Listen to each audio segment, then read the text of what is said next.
நிழல் ராணியின் கோட்டையை நெருங்கும்போது ரைத்துட்டில் பயங்கரமான அமைதி நிலவியது. ஜோவியைச் சுற்றி அவளது தோழர்கள் ஒரு கவசம் போல முன்னேறினார்கள். முட்கள் நிறைந்த கிளைகளுடன் மரங்கள் வானத்தை முட்டிக்கொண்டு நின்றன. கோட்டை மிக பிரம்மாண்டமாக முன்னால் நின்றது.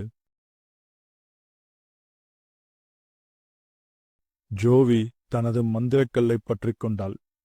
சந்திரன் மற்றும் சூரியக்கல்லின் ஒருங்கிணைந்த சக்தி அவளது மார்பில் துடித்தது.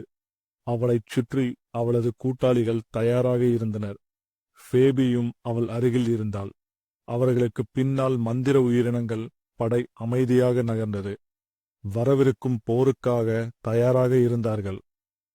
நிழல் ராணி தனது கோட்டையை பாதுகாக்காமல் விட்டுவிடவில்லை. ஜோவியும் அவளுடைய கூட்டாளிகளும் முன்னேறும் போது இருளிலிருந்து ரைட் காவலர்கள் எனப்படும் நிழல் உயிரினங்கள் வெளிப்பட்டன. ஒளிரும் சிவப்பு கண்கள் மற்றும் ஆயுதங்களுடன் கருப்பு நிற மூடு பனியில் இருந்து அந்த உருவங்கள் வெளிப்பட்டன. ஜோவியின் தலைமையில் படை முன்னேறியது. நாம் வேகமாக நகர்ந்து அவர்களின் படைகளை சீர்குலைக்க வேண்டும் என்று எல்ரிக் சொன்னார். நீங்கள் அவர்களின் மந்திரத்தை சீர்குலைக்க முடியுமா என்று ஜோவி கேட்டாள். எல்ரிக் தலையசைத்து தனது கைத்தடியை தரையில் ஓங்கி அறைந்தார். பூமியிலிருந்து பொன்னிற வேர்கள் வெளிவந்தது. அது பல ரைட் காவலர்களை பிணைத்து அவர்களின் முன்னேற்றத்தை மெதுவாக்கியது. எதிரிகளின் படைகள் மீது நெருப்பை உமிழ்ந்து எம்பரர் கர்ஜித்தது.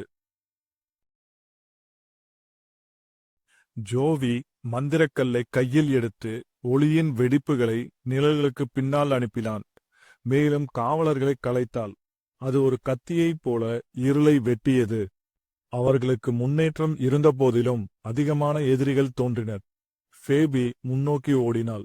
அவர்களுடன் நாம் தொடர்ந்து போராட முடியாது ஜோவி, நாம் வேறு வழியை கண்டுபிடிக்க வேண்டும் என்று ஃபேபி கூறினாள். ஜோவி ஒரு ரகசிய நுழைவாயிலைக் கண்டாள்.